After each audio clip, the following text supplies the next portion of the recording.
It's time to welcome in our insider, Elliotte Friedman. My goodness, Elliotte, there's a lot going on. Let's start off with the news that's broken already. It's only slightly past 6 o'clock, and we've got a lot. Big deal involving the Canucks and the Yotes. Connor Garland headed up to Van. How did this all come about? OEL going too. Yeah, I think they've been talking about this for a little bit of time. Vancouver wanted to change their mix. They wanted to try to contend a bit more for a playoff berth this year after finishing last in the Canadian division. They know that Nate Schmidt is going to be moved. They've got some holes on their defense. Edler and Hamonic free agents. And they had interest in Oliver Ekman-Larsson last year. They tried to get him. They couldn't make it work. Vancouver was one of the two places Ekman-Larsson wanted to go. I didn't know that there was necessarily anyone who was going to take Ekman-Larsson's deal this year, but then when I saw this entire thing, Connor Garland's a really good player. Arizona didn't think they were going to be able to sign him for what Garland was going to want.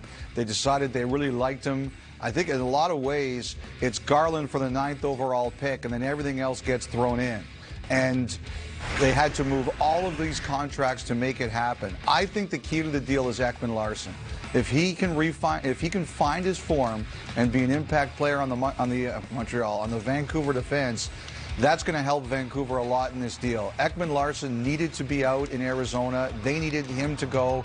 Everybody here realized it was time to make a change, and he gets a chance at a place he really wanted to go to. And Arizona, which didn't have a first-round pick because of the sanctions put on them, they now have a first-round pick and 5 seconds. It's going to be something to watch.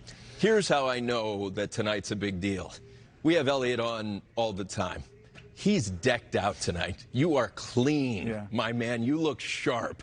Next question. Another deal that shook the hockey world today, the Sabres and the Flyers getting together. The Rasmus Ristolainen, he of the World Junior Golden Goal, is headed to the city of brotherly love. Let's dive into that move. Your thoughts? Well, first of all, Tony, when my wife asked me when I was going to start looking like a human again, I knew it was time to clean up. So that was one of the things that kind of went on here. But, with that particular deal, the Flyers wanted to redo their defense. They already went out and they got Ryan Ellis, and I think Ellis was a guy they were looking at to potentially play with Provorov, who really fell back a bit last season.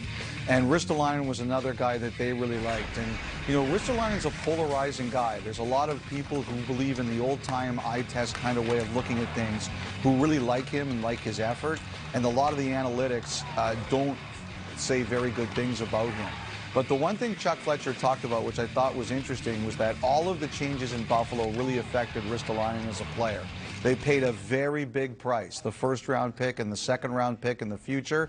Buffalo stood hard on what they wanted to do for Ristolainen. They got a big return that was perfect for them. Now it's Philly's job to make sure that Ristolainen can find some of the footing that he lost in some of the chaos in Buffalo. Now to the Rangers as they continue to add some grit. They bring in Sammy Blais and a pick in exchange for Pavel Buchnevich. There are a lot of Rangers fans that really liked Buchnevich's game. What do you make of this deal? Well, I think this is an admission from the Rangers that they have some salary hurdles that they're going to have to deal with. Buchnevich is going to get a big arbitration award this year, and he's an unrestricted free agent after. And he's going to do very well because he's a good player. I think when you look at the Rangers, they don't have Shesterkin signed yet. I think that could be a big number.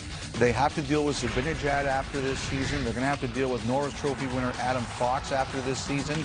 You did mention that they want some edge in their organization. Adding Goodrow and Blais is going to bring that to them. They're up, down, north, south guys. From a pure hockey point of view, you'd say I maybe don't like this trade, but I think it's a bigger picture trade. It's about the identity of the Rangers, number one, but number two, it's also about where their salary cap situation is and is going. And it says to me that they're thinking Shesterkin could be a very big number, and they're eventually looking at Zibanejad and Fox joining them. Plus, all their young players are going to be coming off their entry-level contracts. To me, this is not about Buchnevich, the player. This is about the Rangers and their salary cap situation. You mentioned Norris winner Adam Fox. You cannot walk around this building without hearing people talk about Seth Jones and how one day he will win the Norris.